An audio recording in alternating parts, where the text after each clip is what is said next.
sa mahihirap, putragis ka speaker, nakakapanik. 500 billion, tinalo pa yung budget nung pandemic. Nung pandemic, 240 billion. Nung bagyong Yolanda, 167 billion. Tapos yung kay Romualdez, 500 billion. Tapos sasabihin nyo, Martin for President, isipin nyo yun. Budget nung pandemic, tinalo mo.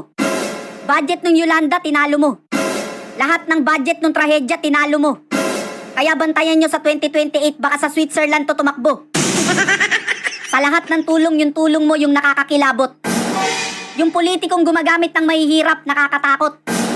Tapos yung mga tanga mong fans, oo lang ng oo, ginagawa mong robot. Kayo yung mga politikong tumutulong pero mas marami yung hakot. Ang strategy nyo, gagamit ng mahirap. Pupunta ng palengke, magpapanggap. Sa lahat ng tulong, yung tulong mo yung hindi ko matanggap. Kung talagang wala kang ginagawang masama, pakapkap. Ano yung logic dito? Pag yung politiko kumuha ng pera, kanino ka magsusumbong? Sa babulgang kay bonggam-bonggam-bongbong? Wala paliligtasin. Lahat tutumbukin dito sa Sumbong-Sumbong kay Bonggam-Bonggam-Bongbong. Ano, diyan ka magsusumbong? Gunggong! Biruin mo yung kawawang matanda na mitas lang ng mangga na kulong. Eh yung politiko pag kumuha ng pera, madalang pa sa patak ng ulan yung nakukulong. Kung may makukulong, lalaya din. Pag naupo yung kapartido nila, ilalabas din. Ultimo mga dating NPA palalayain. Back to zero na naman tayo, tang inumin. Bakit daw tayo natatakot sa pistok, sabi pa neto? Tayo pa daw natatakot, sira ulo ba to? Bakit kami matatakot, hindi naman yan kumakain ng tao? Nangunguha ng bata, oo. Yung mga demonyo, binabakbakan namin kayo, binibaby nyo. Ikukulong tapos papalayain nyo. Nangangasar ba kayo? Maghanap kayo ng tangang lolokohin nyo. Pasensya na, hindi kami nakikipagkasundo sa demonyo. Yung tulong, tandaan nyo, dalawang klase. May tulong na paimbabaw, puro papoge. At yung totoong tulong, hindi sinasabi. Tapos 500 billion, ayuda? Walang pandemic, sus Mariosep, grabe. Yan yung ayudang first time talaga, super duper extraordinary.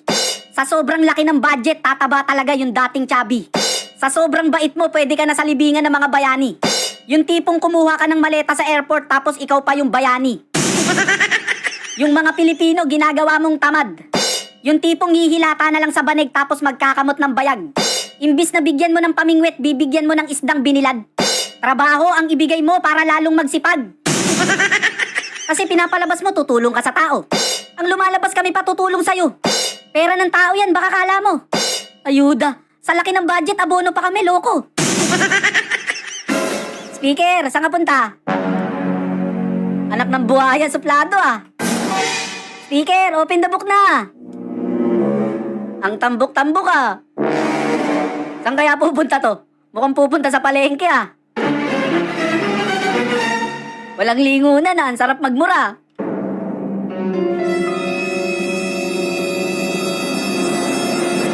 Lang yung buhay talaga to.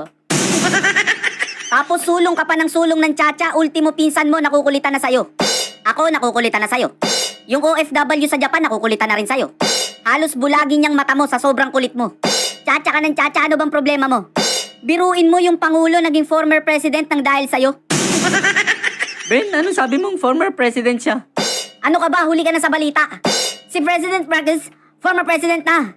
Talaga? Oo, nandahil sa kanya. Yung binoto namin noong 2022 na Bongbong Marcos, anak ng baka, former president na. Lahat ng pangako ni former President Marcos, nagbabago na. Yung ICC, dating ayaw, ngayon pag-aaralan na. Tapos yung Chacha, dating ayaw, ngayon pag-aaralan na. Sumulat ang ICC prosecutor na si Karim Khan at nagre-request na siya at ang kanyang team ay pumunta dito sa Pilipinas para simulan ang preliminary investigation sa di umano'y mga krimen laban sa sangkatauhan na may kinalaman sa war on drugs ni President Duterte. Ano po ang inyong gagawin? Papayagan mo ba sila pumunta dito sa Pilipinas? Oo, hindi at bakit? Papayagan ko sila dito, pero magturista lang sila. Dahil ang pagkaunawa ko sa ICC, the ICC is there pagka walang judiciary na nag-ooperate sa isang bansa. 1 year later. Pinag-aaralan ng gobyerno ang posibleng pagbabalik ng Pilipinas sa International Criminal Court o ICC. Ayon po yan kay Pangulong Bongbong Marcos. Saksi si Ivan Mayrina. Si Pangulong Marcos na mismo ang tinanong ng media kanina kung anong tingin niya sa inihayang mga resolusyon sa Kamara na humihimok sa gobyerno na makapagtulungan sa investigasyon ng International Criminal Court o ICC sa war on drugs ng Administrasyong Duterte. There is also a question, should be returned under the fold of the ICC. So that's again under study. Papayagan ko sila dito, pero magturista lang sila. Walang yung buhay talaga yan, no? Alam nyo, kagagawan lato ni Speaker eh. Lahat ng sinasuggest nito sa Kamara, pinag-aaralan ng Pangulo eh. Kaya mali yung OFW na tusukin yung mata nito eh. Dapat tinaambalos ng placards to eh. Una, ICC, pag-aaralan. Ngayon, pati Chacha, pag-aaralan na rin eh. It's not a priority for me. Because it's, maraming ibang kailangan gawin eh. For me, lahat itong mga pinag-usapan, kaya natin gawin na hindi palitan ng saligang mata. Hindi prioridad at hindi kailangan. Yan ang pahayag ni Pangulong Bongbong Marcos patungkol sa charter change noong Pebrero. Pero nang tanungin ngayon kung suportado niya ang pag-amyenda sa konstitusyon sa gitna ng muling pagkabuhay ng usaping ito sa Kongreso, tila naiba na ang saloobin ng Pangulo. Well, we're just beginning to study what we are looking at here is the opportunity cost of those who would like to invest here but somehow the laws that derive from the Constitution when it comes to the economic provisions do not allow them to. Kita mo? Sumusunod sa'yo. Walang nga talaga Speaker eh. Paano mo napapasunod yung Pangulo? May hawak ka ba dyang ebidensya or video? Bukod sa pabago-bago, wala nang sariling feelings yung Pangulo.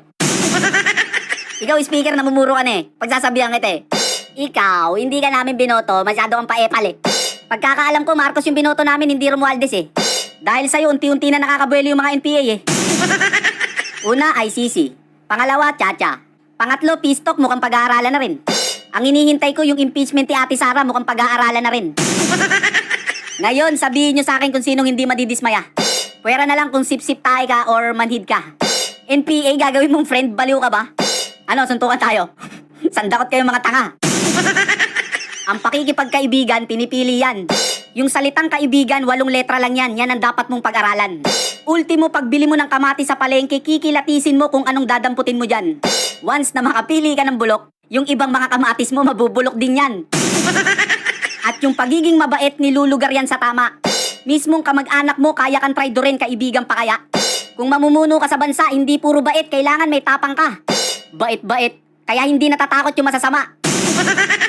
Higit sa lahat, huwag kang pabago-bago ng sinasabi.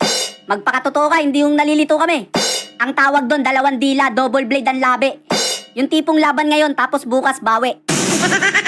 Nagbago sila, may bago ng kulay. Dilawang dala, dilawang galaw ng bagong lipunan. Nagbabago na sila, dilawan at pula.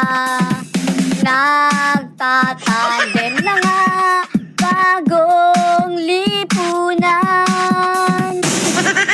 O ano, naasar ka na ba? Hindi pa? O ito pa.